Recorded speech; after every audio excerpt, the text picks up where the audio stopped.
Hey everybody, welcome to our channel. This is Built to Last Ministries. My name is Takandra. And my name is Eric. And we're building marriages to be battle-ready, tested, and proven. In this video, we're going to talk about what are the foundational stones of your marriage. Did you get married for profit or for purpose? Woo! Stay tuned and watch the rest of this video for more.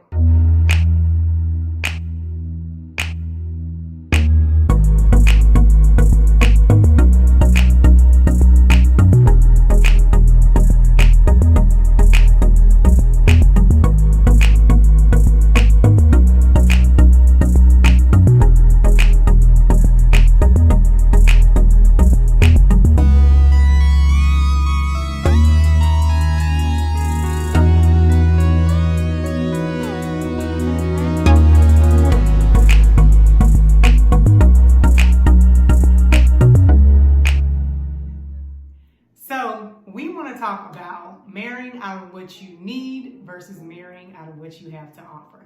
Why did you get married? What were some of the foundational stones that made you choose your spouse? We've been married, it'll be 15 years in March, and I didn't know 15 years ago, I was 20.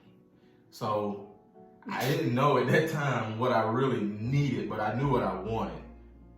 And I wanted you. And so with that, it ultimately became a need fulfillment. But at first, I think it was more, I just want you because I want nobody else to have you. To be honest. I knew he was my husband. God told me that. But like he said, we were young and we were not thinking about what do I have to offer? What do I bring to the table in this marriage? That's not only going to help him, but push him into his purpose, into another level. We were young and dumb. We weren't thinking like that. So now it's been 15 years and it's like we get to relay the foundation and really identify what those foundational stones were in our marriage and what they are now. But seriously, we think about the Tyler Perry movie, right? Why Did I Get Married? And we see those characters and we see each couple or the depiction of a couple, and you have the couple that are very smart and they're very successful, they're doctors and all those things, but they're left with a void. Right. They don't have any kids. So now they're questioning, well, if we didn't get married and have kids, then what do we get married? Yeah, what do we get married for? So one spouse wanted to hold off because of her career, and the other one was like, no, my clock is ticking, I'm getting older, I want a son, right? I want a family. Sometimes people look at, will I make a great partner with this person?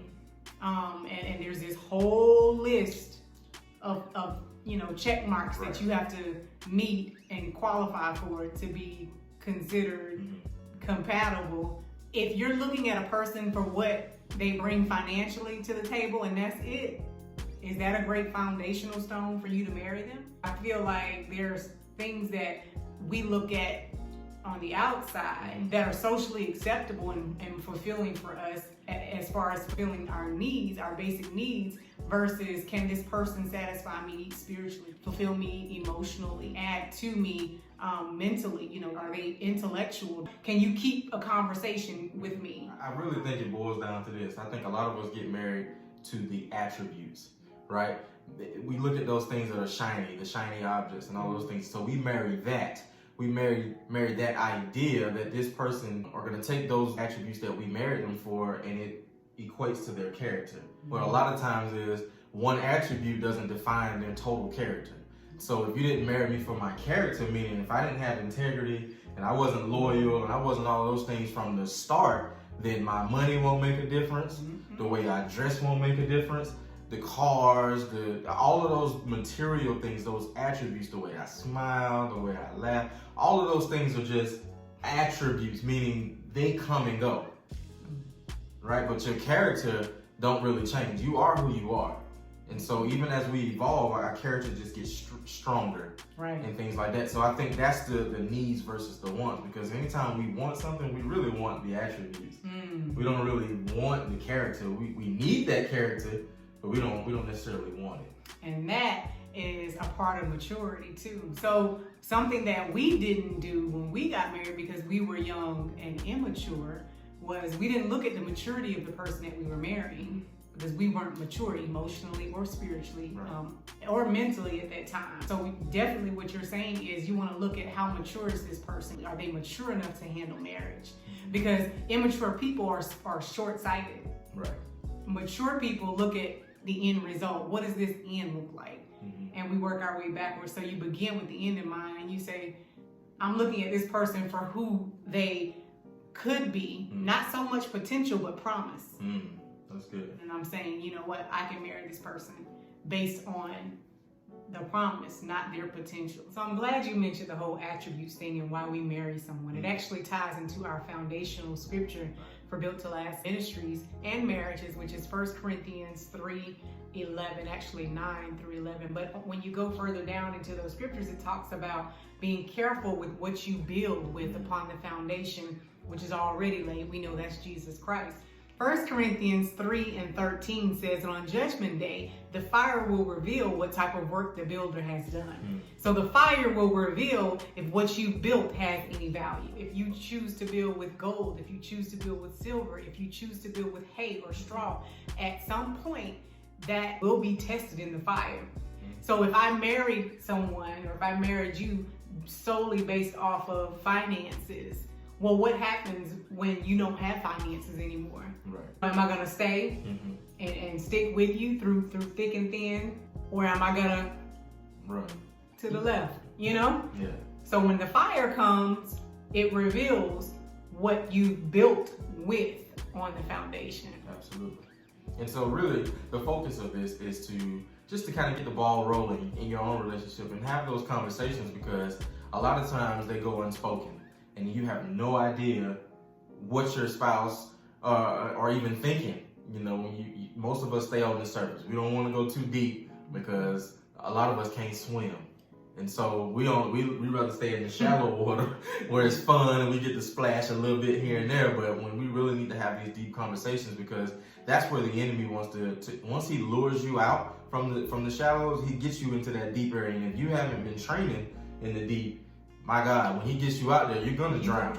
I guarantee you will drown. You will get caught up in the current and you will end up under the sea. Okay? So it is very important, and I think, you know, God has placed this mandate on us to just not only strengthen our own marriage, because this is a challenge for us as well. So don't think we just, you know, behind this camera we got it all together.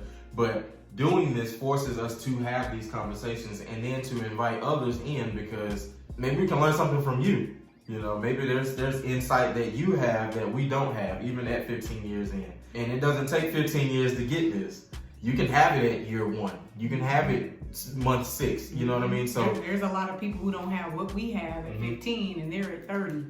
Absolutely. As you're watching this, you know, replay it if you have to, and really ask that question: did I marry my husband or my wife because I wanted them, or because I needed them for what they had? Because eventually your wants and your needs are met in a marriage. That's becoming one. Because you no longer want anything outside, or you no longer need anything outside of who God gave you. Moving from that idea of how did we start to how do we get to the end, which we all know what the end is, to what death do us part, meaning one of us gonna have to die for us to get up out of this, or we both going together. No? Okay. But no, so understanding that the end is we're going to cross the finish line together. And then when we get there, there is no voids. There's no life left unlived. I mean, we have lived life to the fullest together, and we have matured as one, just as Christ has called us to do. Preacher's starting to come Oh, out. I was closing it. He was giving us the benediction. I was closing. So we challenge you to take some time out with your spouse and engage in conversation to discuss what the foundational stones of your marriage are. After all, we're talking about foundations. Whether you're restoring, building, or rebuilding, we are Built to Last Marriages, battle ready, tested, and proven.